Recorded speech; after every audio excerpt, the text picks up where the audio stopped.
حسام ایک شاگرد، کونیا فروری 1246۔ اپنی حیران اور سہمی ہوئی نگاہوں سے ادھر ادھر دیکھتے ہوئے ہم فرش پر بیٹھے ہی تھے کہ دروازہ کھلا اور شمس تبریزی اندر داخل ہوا۔ ہر شخص دم بخود تھا۔ اس کے بارے میں ہم نے کئی بری اور گندی باتیں سن رکھی تھیں۔ اس کی آمد نے ہم سب کو ایک عجیب الجھن میں مبتلا کر کے رکھ دیا، لیکن اس کے چہرے پر مسکراہٹ تھی اور اس کا رویہ دوستانہ تھا۔ ہم لوگوں کو سلام کرنے کے بعد اس نے بتایا کہ وہ شیخ یاسین سے کچھ باتیں کرنا چاہتا ہے۔ ہمارے استاد محترم اجنبی لوگوں سے یہاں بات چیت کرنا پسند نہیں کرتے۔ اب مدرسے کا وقت ختم ہونے کے بعد آئیے گا۔ میں نے اپنے آپ پر قابو رکھتے ہوئے ذرا ناگواری سے کہا۔ تمہارا شکریہ نوجوان لڑکے، تم نے اچھا کیا جو مجھے آگاہ کر دیا، مگر بہت سی باتیں ایسی ہوتی ہیں جن سے گریز کرنا ممکن نہیں۔ شمس نے میرے خیالات کا اندازہ کرتے ہوئے کہا، مگر تم فکر مت کرو، میں زیادہ وقت نہیں لوں گا۔ میرے قریب ہی ایک اور شاگرد ارشاد بیٹھا ہوا تھا۔ وہ دانت بھینچ کر کچکچایا، ذرا اس کی ہمت تو دیکھو، واقعی یہ شیطان مجسم ہے۔ میں نے اپنا سر ہلایا۔ مجھے تو شمس کی صورت میں شیطان جیسی کوئی بات نظر نہیں آ رہی تھی۔ چند منٹ کے بعد شیخ یاسین اندر داخل ہوئے۔ ان کی پیشانی پر فکر و تردد کی لکیریں نمودار ہونا شروع ہو گئیں۔ وہ چند قدم آگے بڑھے اور پھر مہمان کو تشویش زدہ انداز میں دیکھتے ہوئے کھڑے ہو گئے۔ یہ آدمی یہاں کیا کر رہا ہے؟ تم لوگوں نے اسے یہاں کیوں آنے دیا؟ میری اور میرے دوست کی حالت خراب ہو گئی، مگر قبل اس کے کوئی بات کرنے کی ہمت پیدا کرتا شمس خود ہی بول پڑا، میں یہاں آپ کے پڑوس میں رہتا ہوں۔ میں نے سوچا کہ خود کونیا کے اس عظیم شخص سے ملاقات کر لوں جو میرے لیے اپنے دل میں نفرت کا جذبہ رکھتا ہے۔ میں نے محسوس کیا کہ بیشتر شاگرد طیش کے عالم میں ہیں اور گہری گہری سانسیں لے رہے ہیں۔ ان دونوں بڑے آدمیوں کی رنجش سے ماحول اس قدر گھمبیر ہو رہا تھا کہ کوئی چاہتا تو اسے چاقو سے 2 حصوں میں تقسیم کر سکتا تھا۔ تمہارا یہاں کیا کام ہے؟ بہتر ہے کہ تم یہاں سے دفع ہو جاؤ تاکہ ہم لوگ درس و تدریس کا سلسلہ جاری رکھ سکیں، شیخ یاسین نے حکم دیا۔ آپ بے شک مجھ سے بات مت کریں، لیکن آپ میرے بارے میں بہت کچھ کہتے پھر رہے ہیں، شمس نے تنزیہ طور پہ کہا۔ آپ مستقل میرے اور رومی کے بارے میں افواہیں پھیلا رہے ہیں، یہ صوفیوں کو طریقہ کار نہیں ہے۔ شیخ یاسین نے نفرت سے ناک سکیڑ لی اور اس کا چہرہ غصے سے سرخ ہو گیا۔ میں تم سے کوئی بات نہیں کرنا چاہتا، جو کچھ مجھے معلوم ہو چکا ہے بس اتنا ہی کافی ہے۔ شمس تیزی سے ہماری طرف گھوما اور ہم سب پر ایک نظر ڈالی۔ ایک شخص ایسا بھی ہے جس کے کئی نظریات ہیں، مگر وہ کسی کو یہ اجازت نہیں دیتا کہ وہ اس سے کوئی سوال جواب کر سکے۔ کیا ایسی دوہری شخصیت تم لوگوں نے کہیں دیکھی ہے؟ ہاں، یہ بڑی عجیب بات ہے، شیخ یاسین نے اسے اور بھی زیادہ غصہ دلاتے ہوئے کہا۔ تم ایسا کیوں نہیں کرتے کہ شاگردوں سے ہی پوچھ لو کہ وہ کیا بننا پسند کریں گے؟ ایک عالم جو کہ ہر بات جانتا ہے، یا ایسا مضطرب اور الجھا ہوا آدمی جس کو سوائے سوالات کرنے کے کوئی اور کام نہیں؟ میرے تمام دوستوں نے شیخ یاسین کی حمایت کا اعلان کر دیا، لیکن میرے خیال میں وہ صرف استاد کے احترام میں ہی اخلاقاً ایسا کر رہے تھے تاکہ انہیں خوش اور راضی رکھیں۔ بس ایک میں ہی تھا جو خاموش تھا۔ ایسا شخص جو کہ یہ دعویٰ کرے کہ وہ ہر بات جانتا ہے، شاید وہی سب سے بڑا جاہل ہے، شمس نے کاندھے اچکاتے ہوئے کہا اور دوبارہ شیخ یاسین سے مخاطب ہوا۔ اگر آپ اتنے بڑے عالم ہیں تو کیا میں ایک سوال پوچھ سکتا ہوں؟ اب مجھے ایک عجیب سی بے چینی ہونے لگی کہ دونوں کی یہ تکرار کیا رنگ لائے گی، مگر اس صورتحال پر قابو پانا میرے بس میں نہیں تھا۔ جب آپ یہ دعویٰ کرتے ہیں کہ میں شیطان کا پیروکار ہوں تو کیا آپ براہ کرم بتائیں گے کہ شیطان کے بارے میں آپ کا قیاس کیا کہتا ہے؟ شمس نے سوال کیا۔ ایک اچھی تقریر کا موقع بھلا شیخ یاسین کیسے ترک کر سکتے تھے؟ ہمارا مذہب دنیا کا بہترین مذہب ہے۔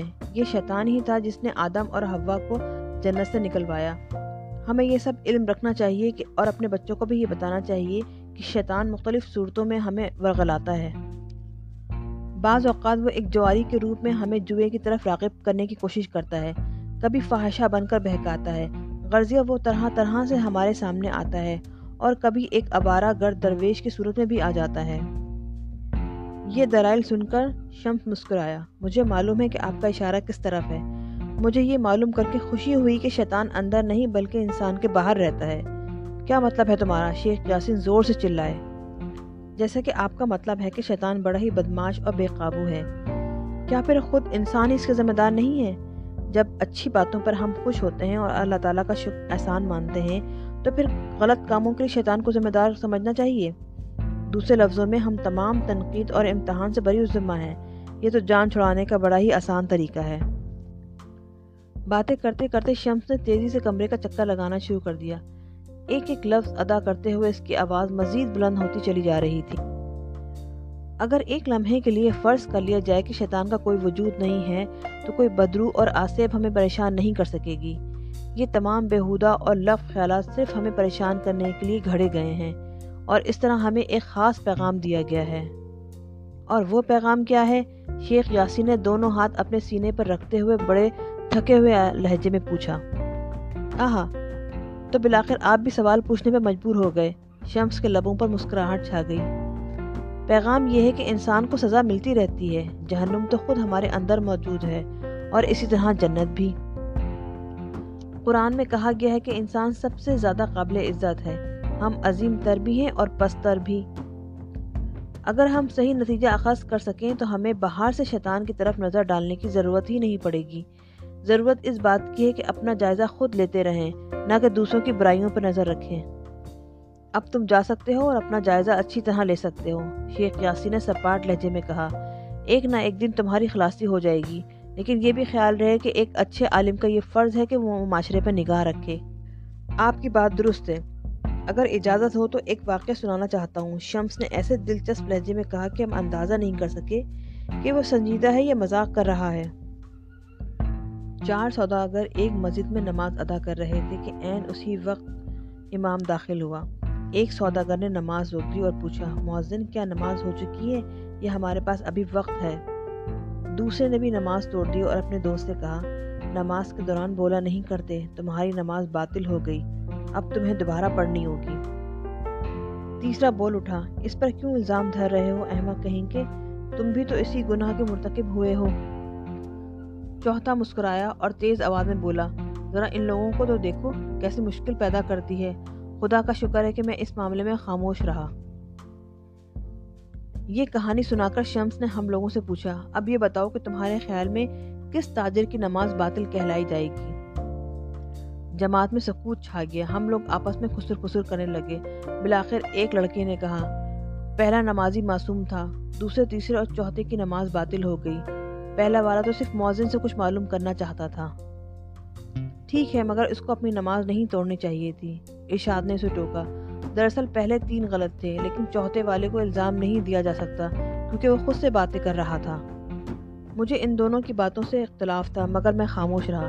مجھے شک تھا کہ کہیں میرا مذاق نہ بنا دیا جائے، لیکن جیسے ہی میرے دل میں یہ خیال ہے کہ شمس تبریزی کی انگلی میری طرف اٹھی اور پوچھا، اس مسئلے پہ تم کیا کہتے ہو؟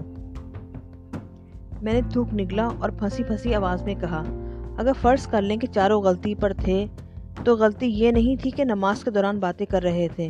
میں کہنے لگا، دراصل وہ اپنے خیالات اور خدا کی قربت میں اس قدر محو تھے کہ ان کو کچھ پتہ ہی نہ چلا کہ ان کے ارد گرد کیا ہو رہا ہے. میرے خیال میں ہمیں کوئی فیصلہ دینے کا اختیار نہیں. مگر تم کیا جواب مناسب سمجھتے ہو؟ شیخ یاسین نے اس معاملے میں دلچسپی لیتے ہوئے پوچھا. میرے خیال میں چاروں نے ایک ہی غلطی کی اور اس کی بنیادی وجہ بھی ایک ہی تھی. چنانچہ چاروں کو الزام سے بری کر دینا چاہیے اور یہ فیصلہ اللہ تعالیٰ پر چھوڑ دینا چاہیے. شمس تبریزی نے ایک قدم میری طرف بڑھایا اور اتنی محبت اور شفقت سے دیکھا جیسے والدین اپنے بچے کو دیکھتے ہیں.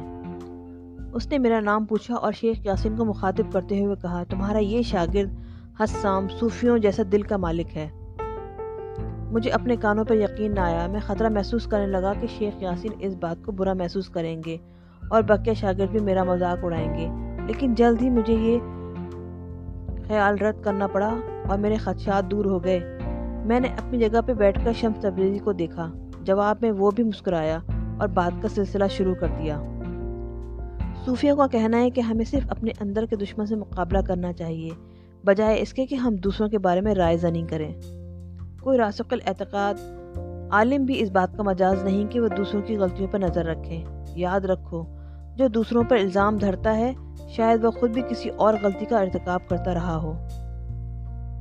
میرے شاگردوں کے خیالات کو درہم برہم کرنے کی کوشش مت کرو. شیخ یاسین کو غصہ آ گیا.